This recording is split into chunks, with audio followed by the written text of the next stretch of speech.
Hola, muy buenos días. Santo día para todos. Bienvenidos. La voz del Espíritu Santo desde México, transmitiendo paz, armonía y entendimiento para ti en cualquier lugar que nos estés escuchando. Hackeando tu mente con un curso de milagros. Leti, muy buenos días. Buenos días a todos. Tú eres el reino de Dios. Tu hermano es el reino de Dios. ¿Existe alguna diferencia? Claro que no. Efectivamente, no existe ninguna diferencia. Estamos en el capítulo 7, los regalos del reino, en la sección 9, la extensión del reino.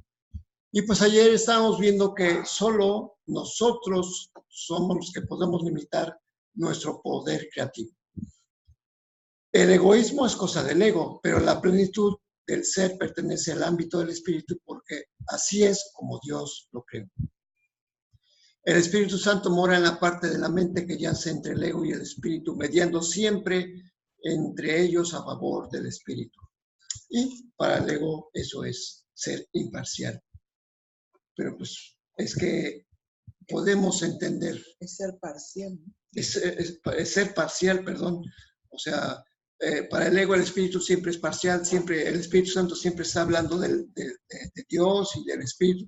Pero es que el Espíritu Santo no puede hablar de otra cosa porque el Espíritu es total.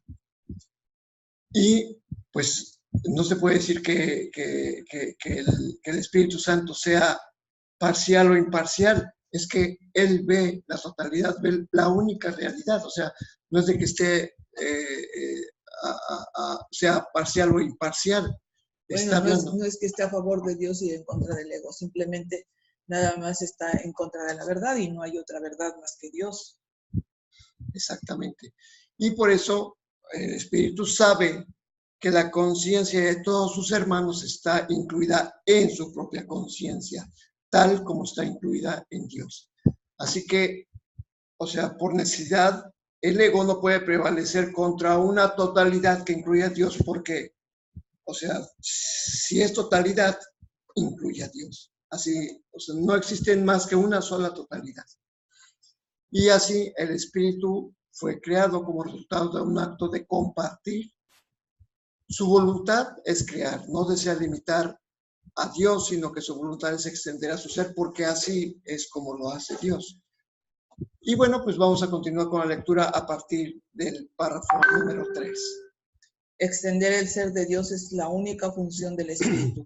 Su llenura no puede ser contenida de la misma manera en que la llenura de su creador no se puede contener. La llenura es extensión. Bueno, pues aquí lo explica de una manera más clara, ¿no? O sea, es lo que decíamos ayer, que para el intelecto pensar que Dios no tiene límites, para empezar, eso provoca una confusión en la mente del intelecto. ¿Cómo? ¿Cómo que no tiene límites? Es infinito. Pero aparte se está extendiendo. Entonces, son dos formas del ser de Dios, del ser con mayúsculas, que por eso habla de que su llenura no puede ser contenida. Queda fuera totalmente del intelecto, pero simplemente no es cuestión de razonarlo. La verdad es que es así y se puede sentir. De esa manera, nosotros cuando ponemos en práctica precisamente la bondad es algo que se extiende para siempre, no tiene límites, pero solamente cuando la practicamos es cuando podemos comprenderla. Por eso la llanura es extensión, se puede extender. La bondad siempre busca extenderse porque no encuentra límites. Es imposible que encuentre un límite la bondad. Dice, hasta aquí nada más llega mi bondad. Obviamente que no, la bondad, el amor, la dicha, la paz, precisamente son partes de esta llenura. O sea, son cosas que no se pueden contener porque no tiene límites. Adelante. El sistema de pensamiento del ego obstaculiza la extensión y así obstaculiza tu única función. Obstaculiza, por lo tanto, el fluir de tu gozo y como resultado de ello te sientes insatisfecho, a menos que crees estar insatisfecho, pero Dios no conoce la insatisfacción, por lo tanto no puedes por menos que crear. Efectivamente, o sea, el ego obstaculiza nuestro gozo. ¿Por qué? Porque por naturaleza, o sea, porque así fuimos creados, realmente somos paz, dicha, bondad, somos un ser amoroso. Cuando nosotros, al hacerle caso al ego, empezamos a limitar eso y no a extenderlo, bueno, pues aquí está diciendo, el ego coarta la libertad del espíritu, entonces, ¿qué es lo que pasa? Nos sentimos insatisfechos. O sea, y precisamente, porque obstaculiza el fluir del gozo, entonces por eso nos sentimos insatisfechos, como que nos falta algo, como que queremos un poquito más de algo. No sabe, o sea, dentro del intelecto, creemos que nos falta más amor, más amigos, más reconocimiento, más paz, pero es precisamente porque estamos en ese estado de carencia que implica el ego. Es el famoso principio de carencia del que habla el curso, ¿no? Entonces, por eso dice que como resultado de ello nos sentimos insatisfechos. Y a menos que creas de crear, o sea, a menos de que crees, estarás insatisfecho. O sea, que tenemos que retornar al estado original de la mente de crear, no de, bueno, el estado de crear es extender, pero estamos en el estado ahorita de percepción, el cual es como todo lo contrario. Delimitar, exactamente. Adelante. Puede que no conozcas tus propias creaciones, pero eso no puede afectar su realidad de la misma forma en que ser inconsciente de tu espíritu no afecta en modo alguno tu ser. Es que el curso habla muy continuamente de nuestras creaciones, ¿no? Y yo muchas veces me he preguntado, bueno, ¿cuáles son nuestras creaciones? Y aquí dice, puede ser que no conozcas tus propias creaciones, pero eso no puede afectar su realidad. Ok, si yo no sé cuáles son mis creaciones, si no soy consciente de ellas, pues no los afecta, siguen estando. ¿Cuáles son? No lo sé. Y digo, aquí lo dice, yo honestamente no soy consciente de las creaciones que hice con Dios y que a la vez hicimos junto con Dios, porque en ese estado éramos un solo ser. Pues no recuerdo, no sé. Ignoro. Cada vez que habla el curso de tus propias creaciones, las que has creado junto con Dios, no sé cuáles son, pero dice que aquí que no las afecta. El hecho de que tú no seas consciente de tu espíritu no afecta en modo alguno el ser de tu espíritu. Entonces dijo, bueno, pues al menos... O sea, el que no las recuerdes no quiere decir que no existan. Ahí exacto. Siguen y permanecen tal como fueron creadas.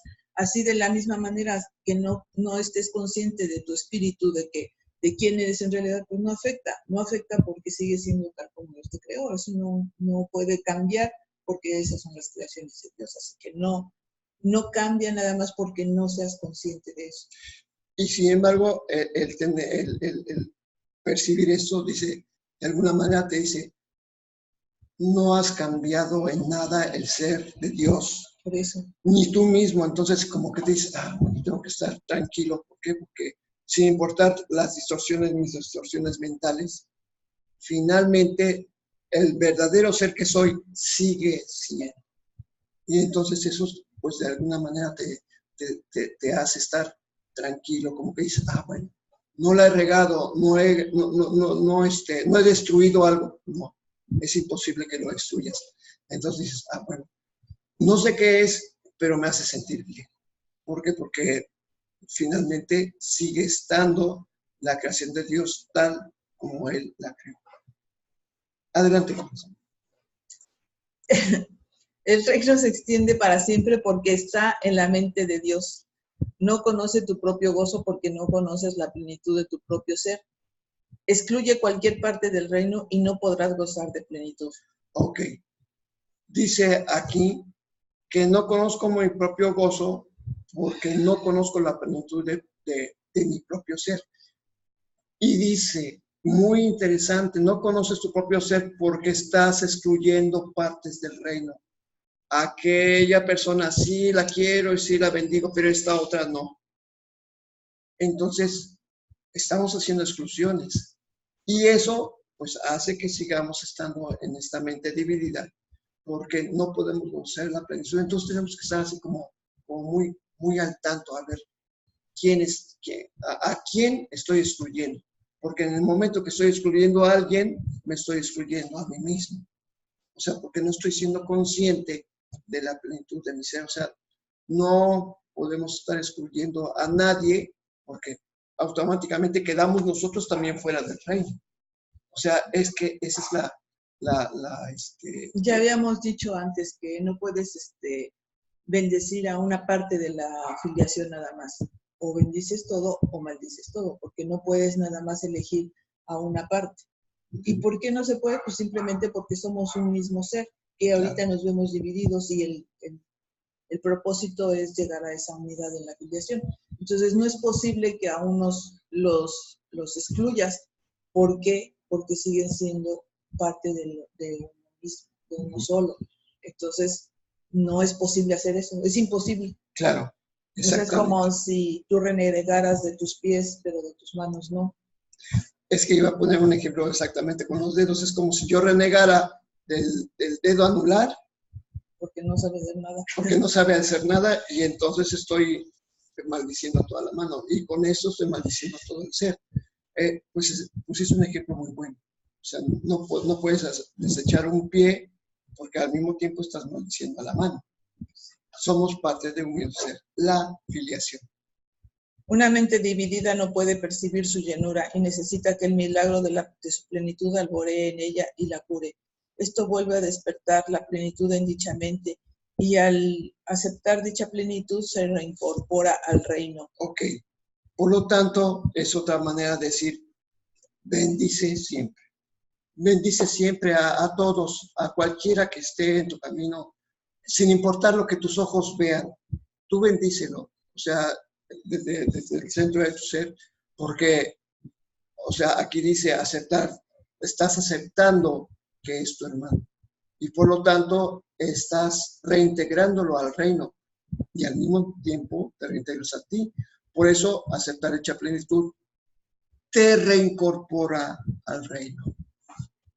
Cuando aprecias por completo la llenura de ser de tu mente, el egoísmo se vuelve imposible y la extensión inevitable. Por eso es por lo que el reino goza de perfecta paz. El espíritu está cumpliendo su función y solo el pleno cumplimiento produce paz. Por eso es que el reino goza de perfecta paz, porque cuando tú percibes a cualquiera de tus hermanos como el Hijo de Dios, no hay nada que temer, solamente puedes recibir bendiciones de Él, solo puedes recibir paz, dicha. Entonces, todo el ataque que el ego lo cubre en sus interiores, desaparece.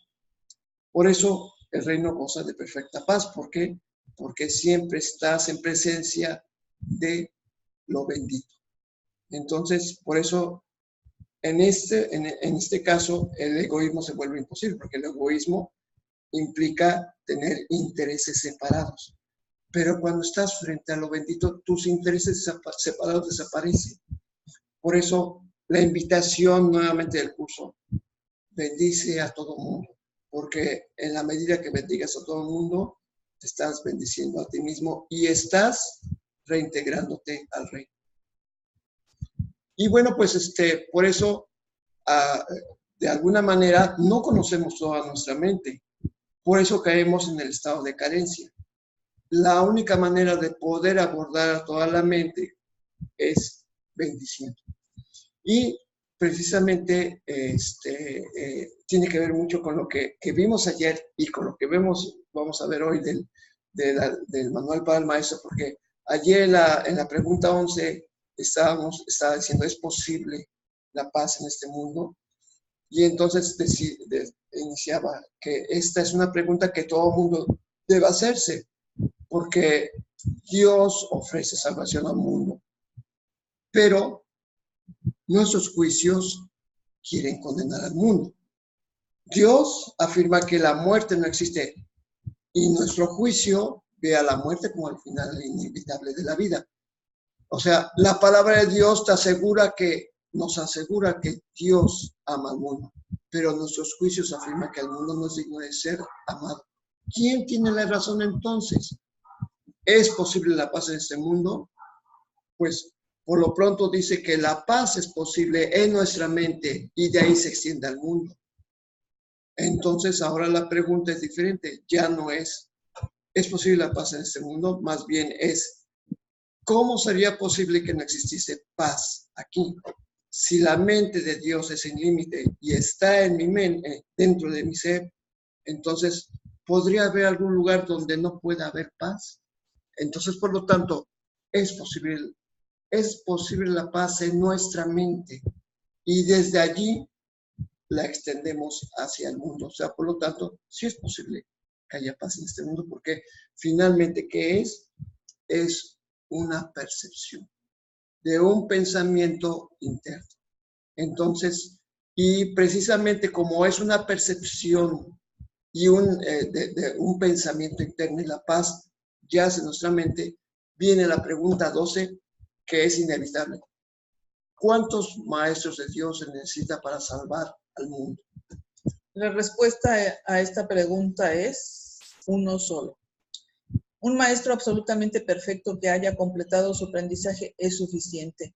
Este maestro santificado y redimido se convierte en el ser que es el Hijo de Dios, quien siempre fue un cuerpo, siempre fue únicamente espíritu, ya no se ve a sí mismo como un cuerpo, ni siquiera como que se halla dentro de un cuerpo.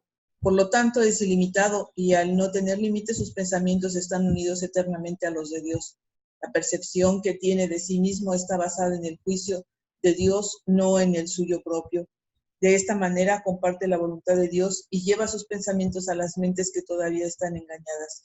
Es eternamente uno porque es tal como Dios lo creó. Ha aceptado a Cristo y se ha salvado. O sea, dice, la respuesta a esta pregunta es uno solo. ¿Quién es ese uno solo? Pues tú mismo.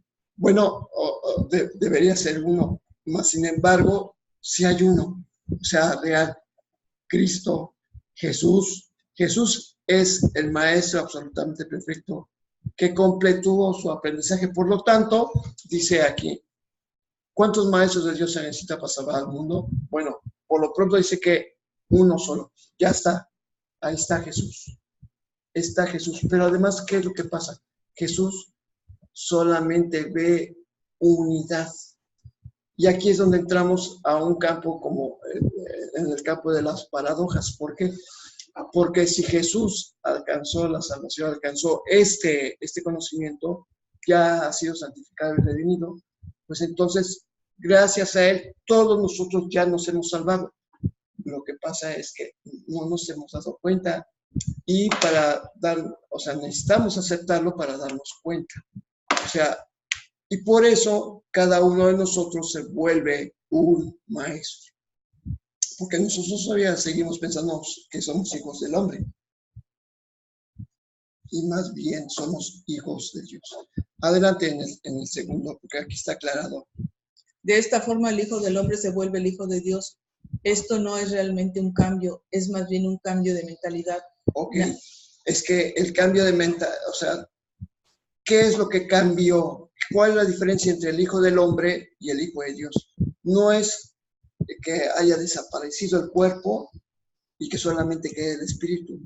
No, porque el espíritu siempre ha estado, siempre ha estado. No es que haya habido un cambio en la materia, más bien ha habido un cambio de enfoque mental, o sea, cambió la atención a dónde estábamos poniendo la visión. Una cosa es utilizar los ojos del cuerpo y ver diferencias, y otra cosa es utilizar la visión de Cristo para ver solamente la unidad, la totalidad. Por lo tanto, no es un realmente cambio que nosotros, ya nos convertimos en ser de luz. Siempre hemos sido un ser de luz, lo único que pasa es que tenemos que cambiar nuestra forma de ver, nuestra mentalidad. Adelante. En el 3. En el 3. Nada externo cambia, pero todo lo interno refleja ahora únicamente el amor de Dios. Pues precisamente está confirmando esto. No es de que tengamos que ver algo que es lo que cambia aquí en el cuerpo, ¿verdad? No tenemos que ver que la otra persona ahora, su rostro enojado ahora refleja sonrisa, ¿no? O aquel que siempre padecía de penas ahora está tranquilo. No tenemos que ver los cambios en el cuerpo o en lo externo, en lo material.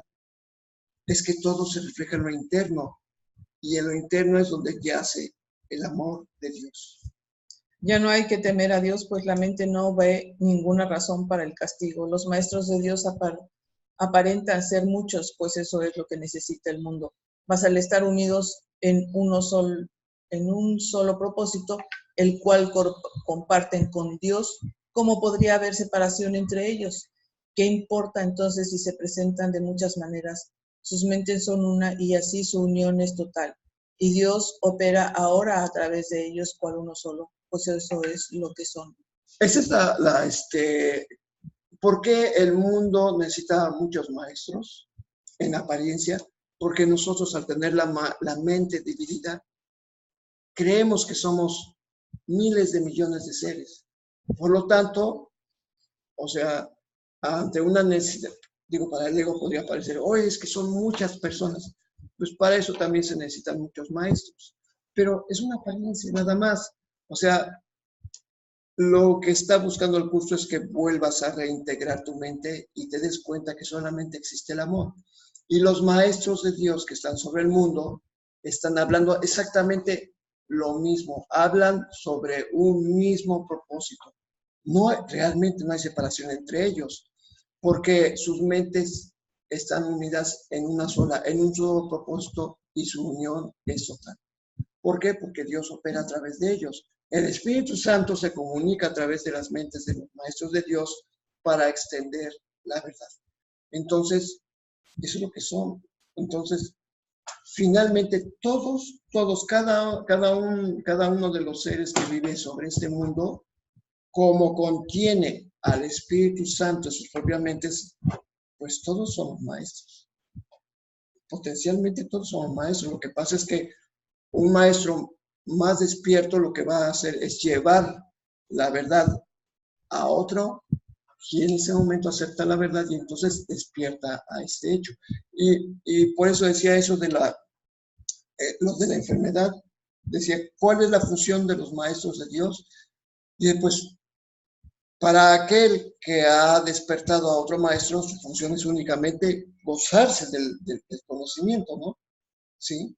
¿Por qué? Porque lo ha despertado. O sea, y entonces lo único que tenemos que hacer es comunicar la verdad, sin importar si en ese momento está siendo aceptada o no. No es nuestra función determinar si el otro se va a curar, si el otro acepta la verdad. No tenemos simplemente comunicarla porque eso es lo que somos, mensajeros, hasta allí. ¿Quién opera en la mente del enfermo? Es el Espíritu Santo y él sabe qué es lo que tiene que hacer.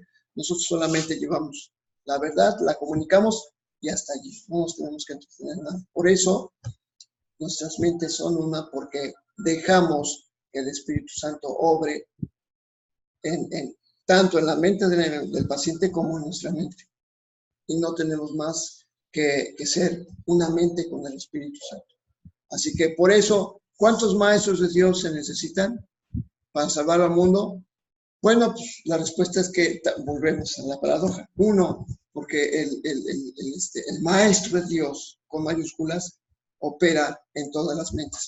Ese es el único maestro que necesitamos, pero que se comunica a través de muchos maestros, porque esa es la necesidad de este mundo. Al creer que habemos muchos, bueno, pues entonces toma la forma. No es, o sea, esa es la ventaja, porque finalmente a través de las mentes de los maestros de Dios se comunica una sola verdad. Y bueno, pues Pues todavía tenemos bastante tiempo. Nos quedan como 15 minutos del programa.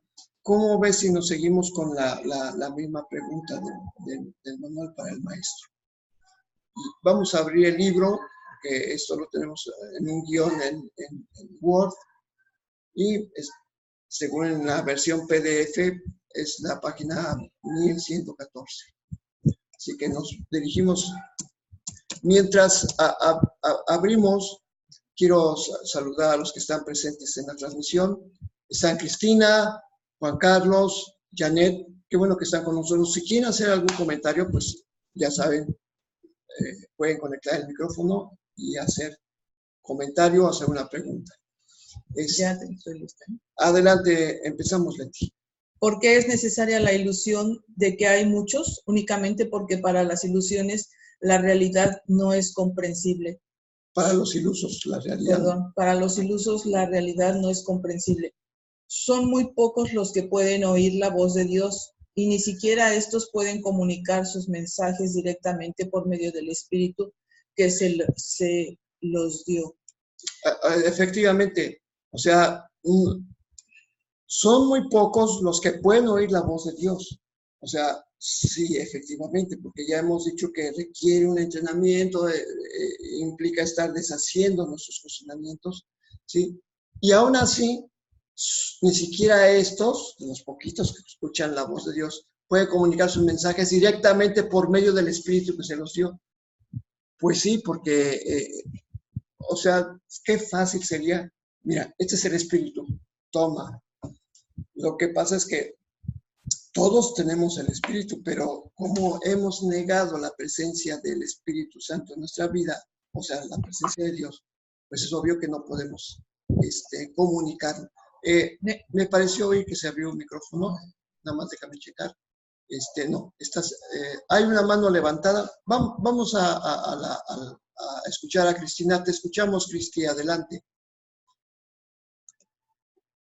Pero vas a tener que conectar tú el micrófono porque ahí está. Listo. Gracias. Sí.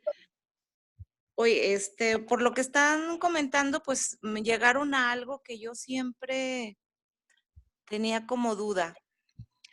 Si Cristo es el maestro perfecto, el que pues está tratando de despertarnos, ¿verdad? Entonces, ¿qué hago yo aquí en este mundo físico? Ya sé que estoy dormida, pero en este cuerpo físico, pues estoy viendo a otros cuerpos, me estoy viendo dividida. Entonces, ¿qué tengo que hacer? Porque, pues si estoy dormida, estoy haciendo el curso y todavía me resbalo cada rato y no despierto y no despierto. ¿Cómo puedo ser un maestro? O sea, para entenderlo en la mente dividida, pues está muy difícil. Ahora, ¿qué está haciendo el maestro? ¿Me está esperando que yo despierte? Que todos despertemos, si aquí nos consideramos muchos. Entre tanto, ¿qué hago yo? ¿Qué hace el conjunto de personas que estamos en este plano? ¿Qué estamos haciendo? O sea, de pronto me llena de gozo porque, bueno, pues es que ya soy, pero pues no me siento porque estoy todavía aquí en este mundo y aquí es el mundo material que se me hace pesado, hay otras leyes, ¿verdad? Y mientras, ¿qué hago yo? Me conformo con que estoy despierto, pero pues estoy soñando. ¿Aquí me la llevo? Sí, es que estoy soñando, yo ya lo sé, pero me estás diciendo, pues de todas maneras, ya somos maestros, ya somos uno, porque Cristo no permite la división, somos uno. Entonces yo estoy despierto. Entonces me conformo que, pues ahí me la llevo suave, pues yo nomás sé que estoy dormido. Pero, ¿qué tengo que hacer? No nada más es el curso, es la práctica. ¿Y qué hago yo para enseñar el curso? ¿Que no es mi propia vida, mi propio ejemplo? ¿O cómo? Es que, Necesito que vuelvan a retomar eso, porque de pronto podría llegarnos un conformismo. Pues yo ya soy un maestro. Pero si me dice, ya eres. Bueno, sí, ya soy. Pero estoy aquí dormida, entonces, ¿qué me toca hacer? bueno, vamos primero con la parte, ¿cómo dice el curso? El curso no te pide que despiertes, te pide que te des cuenta que estés dormido. Porque básicamente el despertar, o sea, es cuando Dios llega y da el último paso. Nosotros seguimos dormidos, pero hay una gran diferencia. Es lo que te dice ahorita, dice, estoy en un sueño. Entonces, no es de que te conformes con que estés en un sueño, simplemente te pide que cambies, que sí tienes en ti, cambiar este sueño de dolor por un sueño feliz, porque tú eres quien sueña el sueño. ¿Cómo? O sea, cada vez que sientes una incomodidad, ¿sí? En ese momento es cuando tú tienes que decirte a ti misma, ¿qué es lo que quiero ver en esto que me hace infeliz? Por ejemplo, por poner un ejemplo, y que es no quisiera decir sobre alcohol, ¿no? Por ejemplo, sobre un mugroso. Es que esta persona es mugroso, no se baña, no lava su ropa. Entonces, ¿qué es lo que tienes que hacer en ese momento? En ese momento dices, hay algo que me está molestando, algo que me hace sentir no a gusto. Si no estás a gusto, quiere decir que estás poniendo atención en algo que te disgusta. Entonces, disgustar no quiere decir algo que te enoje, sino algo que te haga sentir incómodo. Entonces, cuando ya dices, bueno, esto precisamente es lo que me hace sentir incómodo, en ese momento, ¿qué es lo que tienes que hacer? Decirte a ti mismo, no estoy percibiendo las cosas de la manera correcta. Por lo tanto, Espíritu Santo, muéstrame cómo puedo ver esto de otra manera. ¿Por qué? Porque mientras sigamos viendo en esta vida cosas que nos incomodan, que nos inquietan, que nos producen cualquier tipo de emoción que no sea paz y dicha, digo, es muy fácil identificarlo. O sea, la duda es un ejemplo. Cuando tienes duda, pues es algo que te incomoda. Cuando tienes incertidumbre, es algo que te incomoda. Cuando sientes tristeza, te incomoda. Cuando sientes enojo, te incomoda. Sentir disgusto abarca todo eso.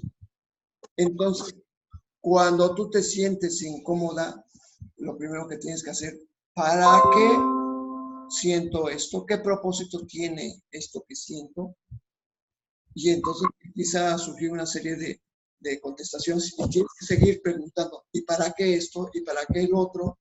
Porque es como los niños, ¿no? ¿Y por qué? ¿Y por qué? ¿Y por qué? Llega finalmente cuando llegas a la conclusión de que todo te conduce hasta la muerte. Y dices, qué demente es esto, ¿no?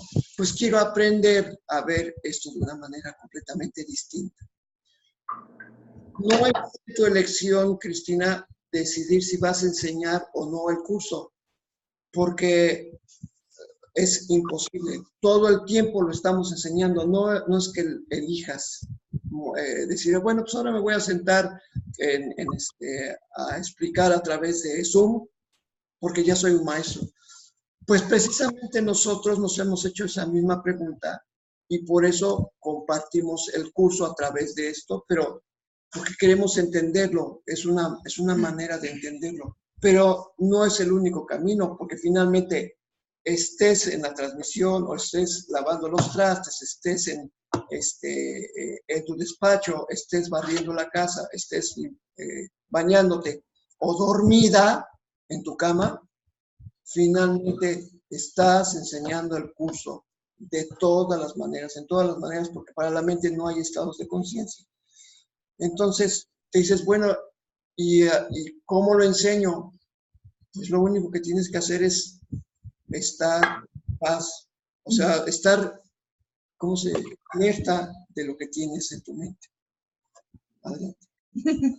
Bueno, es que yo pienso que sí, efectivamente, es una pregunta que, bueno, que hago aquí, ¿no? Como son las preguntas existenciales que nos llevan a estas cosas.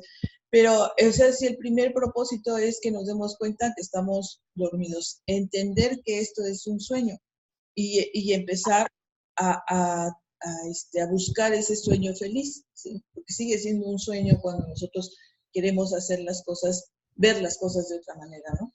Pero esa es precisamente nuestra función, ir quitando todos los obstáculos que nos impiden ver el verdadero mundo, lo que es verdad.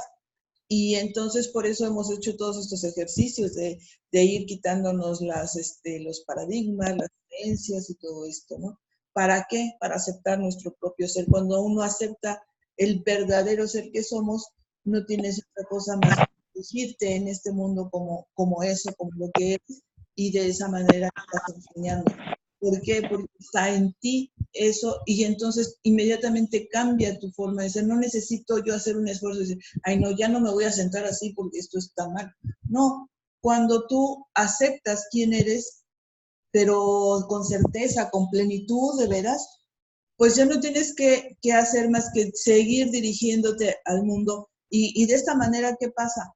Hablamos desde el espíritu hacia el espíritu de las demás personas, dejamos de hacer juicios, dejamos de ver todo lo malo en este mundo. Eso es lo que necesita el mundo, porque también necesita que nosotros que nos demos cuenta de esto y sigamos comunicándolo a las demás personas para que se den cuenta de que puede ser de otra manera.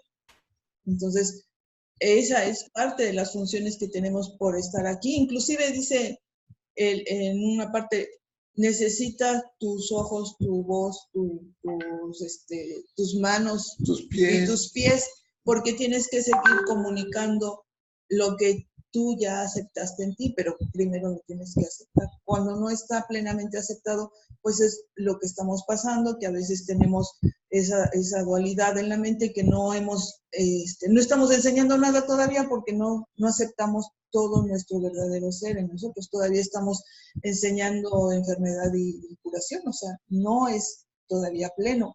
Entonces, ese es el propósito que debemos seguir.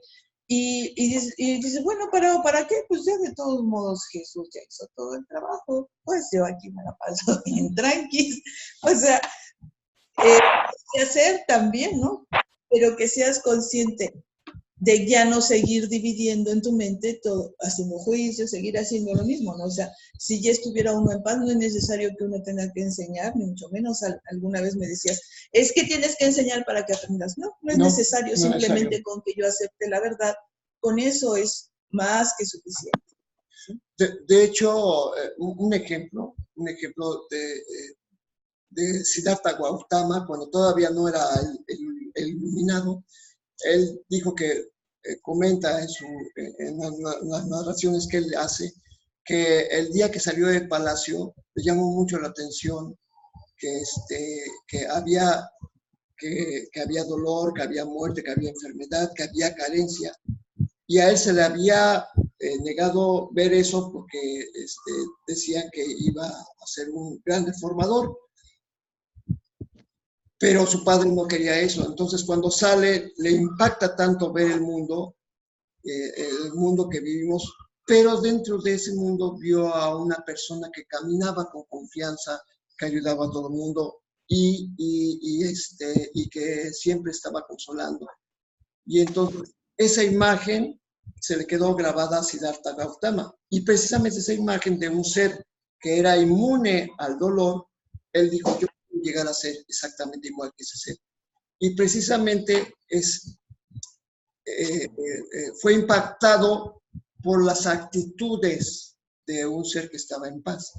Y bueno, pues eso es lo que nosotros realmente es como estamos enseñando al mundo, cuando tu actitud es de certeza, de tranquilidad, y que sin importar lo que suceda a tu alrededor, tú estás en paz y en serenidad. Es la manera real como nosotros enseñamos el curso. O sea, simplemente, inclusive puedes estar callado en un lugar, sonriendo y haber pleitos, pero tú te mantienes en ese estado y los pleitos desaparecen. Y yo lo he experimentado, que efectivamente que cuando tú te mantienes en calma, todo alrededor se transforma. O sea, es cierto. Entonces, pero, o sea, a veces uno dice, es que yo tengo que manifestar milagros y quiero que convertir el pan el agua en vino o las piedras en pan. No, es que el milagro es precisamente que las piedras de la mente se deshacen para que se conviertan en bendiciones. Y eso precisamente es tal como llegamos. Se me olvidó conectar, o sea, decir que hiciéramos otro programa, ya estamos en el último minuto. ¿Cómo ves, Cristina? ¿Quieres que continuemos con la transmisión y sigamos sobre este tópico? Creo que sí, pero me agrada ese ejemplo que estás poniendo. Pues porque entonces así se va a acabar el tiempo, vamos a cerrar. Sí, está bien, la que sigue. Y que venga la segunda parte. Sí. Regresamos.